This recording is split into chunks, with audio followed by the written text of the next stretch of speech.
Praise the Lord. இயேசுவின் நாமத்தில் அன்பின் வாழ்த்துக்கள். எப்படி இருக்கிறீங்க எல்லாரும்?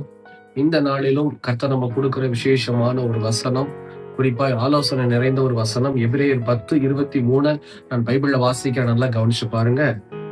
அல்லாமலும் நம்முடைய நம்பிக்கையை அறிக்கையிடுகிறதில் அசைவில்லாமல் உறுதியாய் இருக்க கடவோம்.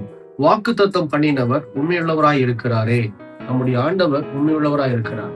ஒரு வாக்குத்தத்தம் நம்ம ஆண்டவர்ட்ட இருந்து வாங்கிட்டோம் அப்படின்னா, அதை இதோ அந்த வாக்குத்தத்தை நிறைவேற்றுவதில் தேவன் உண்மையுள்ளவராய் இருக்கிறார். ஏன்னா ஆண்டவர் சொல்றாரு, அவர்கள் மறந்தாலும் நான் ஒன்ன மறக்க மாட்டேன். நம்மளை சுத்தி இருக்கிறவங்க, நம்முடைய குடும்பத்தினர் கூட நமக்கு வாக்கு கொடுத்திருக்கலாம், இதை செய்வேன் அதை செய்வேன்னு சொல்லி, அதை நிறைவேற்றுவேன்னு சொல்லி. ஆனா அவங்க மறந்திருக்கலாம். ஆனா நம்முடைய ஆண்டவர் என்ன சொல்றாரு, நான் உனக்கு கொடுத்த வாக்க நிறைவேற்ற மறக்கவே இல்லை என் மகனை. இன்னைக்கு எல்லாரும் என்ன மறந்துட்டாங்க, கொடுப்பேன்னு சொன்னவங்க என்ன மறந்துட்டாங்கன்னு நினைக்கிறீங்களா? கொடுப்பேன்னு சொன்ன ஆண்டவர் என்னைக்கும் உங்களை மறக்கவே இல்லை. நீங்க என்ன செய்ய சொல்றாரு அப்படின்னு சொன்னா, அந்த நம்ம இதைதான் நம்ம செய்ய மறந்துடுறோம். நம்முடைய நம்பிக்கையை அறிக்கையிடுகிறதில் அசைவில்லாமல் உறுதியாயிருக்க கடவோம். அப்ப நம்ம செய்ய வேண்டிய ஒரு காரியம் புலம்ப கூடாது. ஒரு சில பேர் என்ன பண்ணிடுறாங்க, ஆண்டவர்ட்ட வாக்குத்தத்தம் வாங்கினதுக்கு அப்புறமும் இன்னும் கிடைக்கலையே, ஆசீர்வாதம் இல்லையே. ஒரு சில வியாபாரத்தை வாங்கியிருக்கலாம், ஒரு சில பேர் ஆண்டவர்ட்ட இருந்து வேலையை வாங்கியிருக்கலாம், நல்ல ஞானத்தை வாங்கியிருக்கலாம். ஆனா ஆண்டவர் கொடுக்கிற காரியத்துல சின்ன சின்ன குறை இருக்கும். அந்த குறை ஏன் கொடுக்கிறார் அப்படின்னா, நித்தமும் நீங்க தேவனை தேடணும். அங்க பாருங்க, வனாந்திரத்துல தேவன் இதோ பார்வோனிடத்துல இருந்து ஜனங்களை விடுதலை செய்யறாரு. ஆனா விடுதலை செய்யறவர் என்ன செஞ்சிருக்கணும், நீட்டா கிளீனா கானானுக்குள்ள பிரவேசிக்க செய்திருக்கணும். ஆனா போற பாதையில சின்ன சின்ன பிரச்சனைகளை, தடைகளை கொண்டு வந்ததை நம்ம பார்க்கிறோம். ஏன் அப்படின்னா, அவங்க ஆண்டவரை தேடணும், கர்த்தரை தேடிக்கிட்டே இருக்கணும். கர்த்தரை தேடதான் அவங்களுக்கு இருக்கிற தடையெல்லாம் மாறிச்சு. நல்லா கவனிச்சு பாத்தீங்களா? சின்ன சின்ன பிரச்சனை தான், ஆனா அதை பெருசா பார்த்தாங்க ஜனங்க. மோசே ஜெபித்த போது கர்த்தர் அந்த தடைகளை எல்லாம் கர்த்தர் மாற்றினார். அப்ப ஆண்டவர் நம்ம கிட்ட என்ன எதிர்பார்க்கிறாருன்னா, நான் உனக்கு வாக்குத்தத்தம் பண்ணிட்டேன், அதுல நீ என்ன செய், உறுதியா இருக்கணும். அந்த காரியத்தை பெற்றுக்கொள்கிறதுல நீ உறுதியா இருக்கணும். அதுதான் எனக்கு தேவைன்னு ஆண்டவர் சொல்லுகிறார்.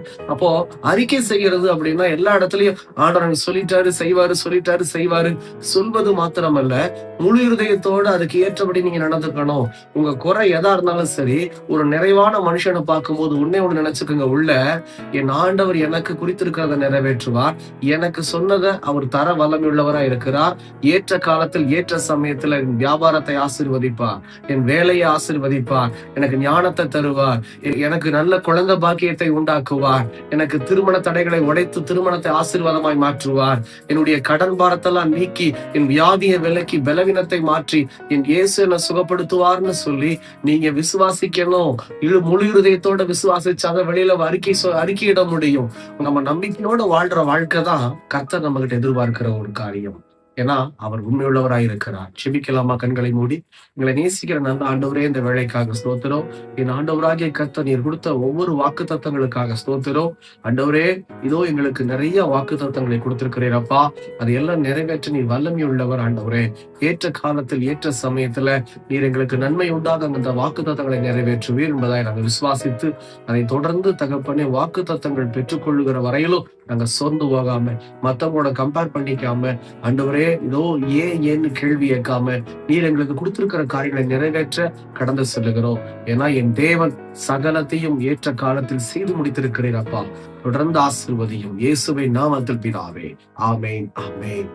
தொடர்ந்து ஜெபம் பண்ணுங்க, எங்களுக்காக ஜெபித்துக் கொள்ளுங்கள். கர்த்தர் உங்களை ஆசீர்வதிப்பாராக. God bless you.